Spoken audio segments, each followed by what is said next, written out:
Bonjour à tous, voici mon dernier cours sur les assuétudes et la réduction des risques.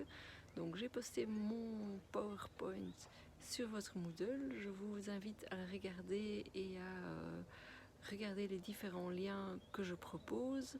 Je commence par une partie un peu plus théorique sur c'est quoi exactement les assuétudes. Est-ce que oui ou non l'alcool fait partie des drogues? Ensuite, Modus Vivendi est une organisation qui a fait plein de petites brochures téléchargeables sur les différentes drogues, qui donne beaucoup d'informations et qui est principalement destinée aux usagers des drogues. Je poursuis par un peu d'infos sur l'enquête alcool 2010 et 2015 auprès des étudiants de l'UC Louvain, donc un public fort semblable au vôtre, avec une consommation d'alcool sans doute identique. Ensuite, j'ai fait un vrai ou faux sur l'alcool. À vous de jouer. Choisissez au moins 7-8 questions auxquelles vous répondez et regardez un peu les réponses. Ça vous donne une information sur l'alcool et la consommation d'alcool. Après le vrai ou faux sur l'alcool, je passe en revue l'effectomètre. L'effectomètre a été développé par Univers Santé, dont j'ai déjà parlé, je crois, dans toutes mes vidéos. Ils ont développé ça avec les étudiants. Et l'idée, c'est de, quand on boit de l'alcool, ne pas se fier au nombre de verres qu'on boit sur une soirée, parce qu'on peut perdre le fil, mais plutôt se baser sur les effets qu'on ressent en buvant de l'alcool. Et en fonction des effets, agir sur sa consommation, c'est-à-dire alterner avec des softs, c'est-à-dire ne plus prendre la voiture, c'est-à-dire ramener ses potes à la maison, c'est-à-dire aider un ami qui se sent très mal suite à une consommation d'alcool excessive. Je vous laisse découvrir ça en 5 dias. Et ensuite, je fais un zoom sur le cannabis, un zoom sur le GHB, qui est appelé aussi la drogue du violeur. Et ensuite, je parle des différents types d'usages. La plupart d'entre nous, nous avons un usage d'au moins une drogue. Pour beaucoup d'entre nous, c'est l'alcool. Ça peut être un usage simple et festif. Si on consomme un peu, si on consomme plus, on arrive à un usage nocif et des abus. On peut arriver ensuite à une dépendance et à une tolérance. Il y a une petite vidéo qui est super bien faite sur un petit poussin jaune. Ça dure 5 minutes. C'est vraiment très parlant, donc je vous invite à la regarder.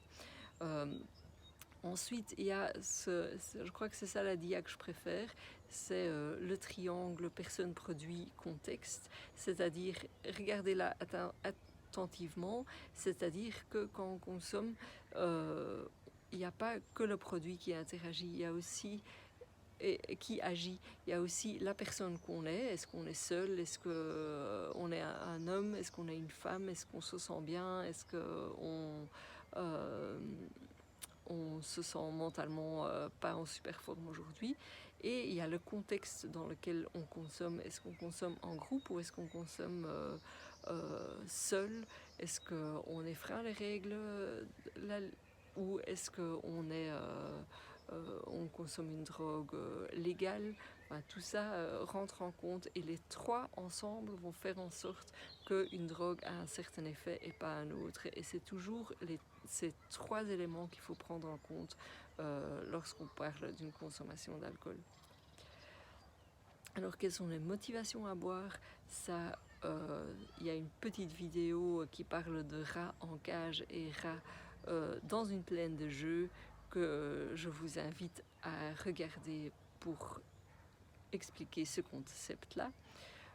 J'ai mis la petite brochure sur la consommation et moi et toi et où en es-tu dans ta vie pour des gens qui voudraient une info plus précise par rapport à eux. Et puis on passe au chapitre les réductions des risques.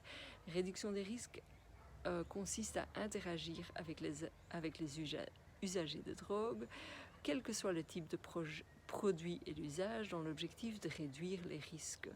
Ça ne vise pas à l'abstinence, ça ne vise pas à l'arrêt, mais ça vise à réduire les risques qui sont liés à une consommation. Et c'est là-dessus qu'on travaille en milieu festif. On ne dit pas aux étudiants de ne pas consommer, mais on dit si vous consommez, quels sont les risques que vous courez et qu'est-ce que vous pouvez faire pour les éviter.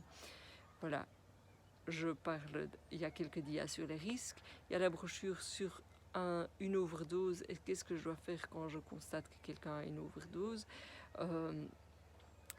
Et ensuite, quelques bons conseils pour agir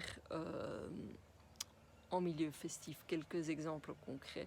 Voilà, merci de m'avoir écouté, merci de regarder le PowerPoint et d'ouvrir les liens vers les vidéos. C'est les vidéos les plus chouettes, je vous l'ai dit. Merci de jouer le vrai ou faux pour l'alcool et à très bientôt.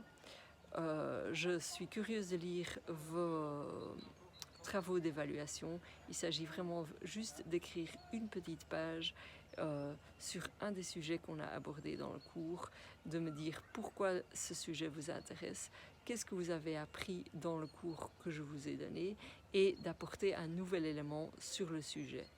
Regardez bien la feuille de consigne que je vous ai postée sur Moodle et envoyez-moi un mail s'il y a quoi que ce soit que vous ne comprenez pas. Bonne semaine, bonne journée, bon week-end, à bientôt.